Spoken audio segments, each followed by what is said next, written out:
Science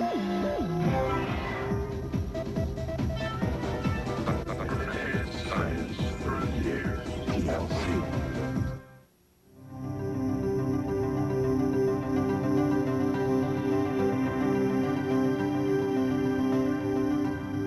It's an interesting time to be an Earthling. Discovery, 2-engine tower. Looking and listening into the loneliness of space, we may soon know whether there's anyone gazing back. Is there life in the universe? The answer need not be found in some galaxy far, far away. It may be as close as the planet Mars. I think if we discover life in our own backyard, it's going to make it a lot more realistic that life got going elsewhere, too. Life on Mars means we are not alone. In fact, not only are we not alone, but we are one, just one among trillions of inhabited planets in this observable universe. It begins with life on Mars, a confirmation that may well reveal the origin of life on Earth. Who is to say that we are not all Martians? Does Mars hold clues to the mystery of extraterrestrial intelligence? When I saw this face, I said, this is just incredible. Today, investigating the cosmos is not just about science. What space exploration and looking for life elsewhere is doing to us is revising our concept of who we really are. In all the vastness of space, there's no other place where our imagination is more realized.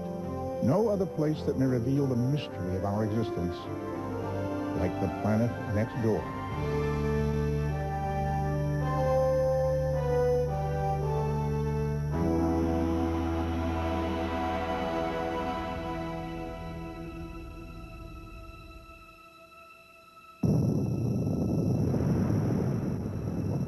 It began with a big bang some 14 billion years ago. For the first time in our brief history on Earth, human beings are beginning to see the origins of the universe. The Hubble Space Telescope, now orbiting the Earth, has extended our horizon to the edge of space and become our window into time. When you look at a starlit sky, you're looking at the past. Many star systems that you're looking out there died and do not exist for a few million years, if they're a few million light years away. As we move into different locations in space, we will also move into different locations in time. We're seeing a universe more vast and alive than ever before, and discovering just how connected our evolution is to the rest of the cosmos. It's a new way of understanding how we got here. When I was a child, I'd look at the stars.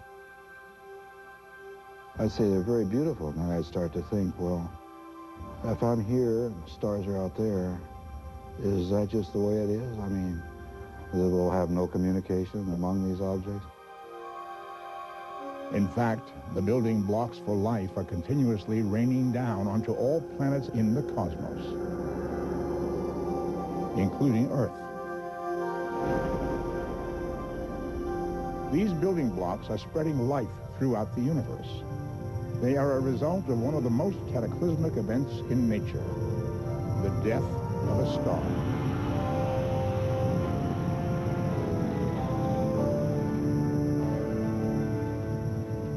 A star's explosion sends its remnants and the remains of nearby planets hurling across space. This cycle of dying stars creates a constant cosmic rain of small comets that descend onto planets everywhere. Some comets contain complex organic materials necessary for the creation of life. It's a theory of cosmic seeding by Dr. Louis Frank.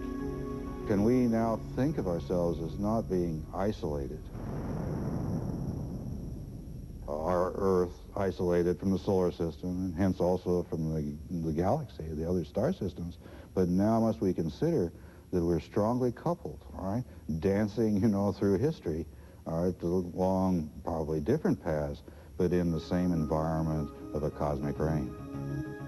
The downpour of this life material onto all planets in the galaxy can make the origin of life impossible to know. Life on our planet may have come in part, or even entirely, from somewhere else. With the very same cosmic seeding as on Earth, and if the right hospitable conditions exist, life on Mars would seem inevitable. An implication of cosmic seeding caught the world's attention at a 1996 NASA press conference in Washington, D.C. Scientists discussed the possibility of life on Mars. Who is to say that we are not all Martians? That Mars was the place where life first started. Some people claim long ago it had a more hospitable environment in terms of being warm and wet and so forth than the Earth even.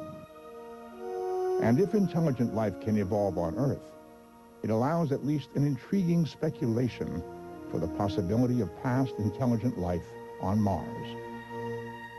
If Mars had a massively parallel biologic and climatic history similar to Earth for most of its history, you could posit a parallel evolution on Mars leading to an advanced life form, a humanoid life form that would build things that we recognize, such as have been found in Cydonia. In 1979, an unusual land formation was located in the northern desert region of Mars called Cydonia.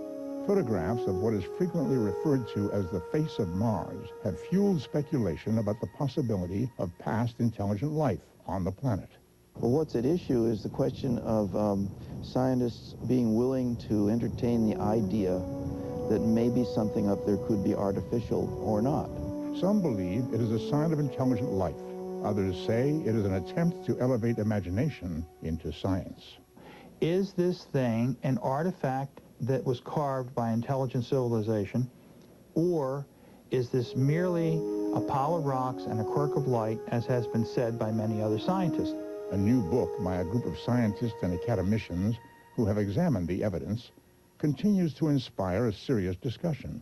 We talk frequently about the various possible interpretations of these structures, the extent to which they may or may not be artificial. And it's this kind of dialogue that I wish were taking place at a higher, more public academic and technical level so that the general public could be in on this conversation.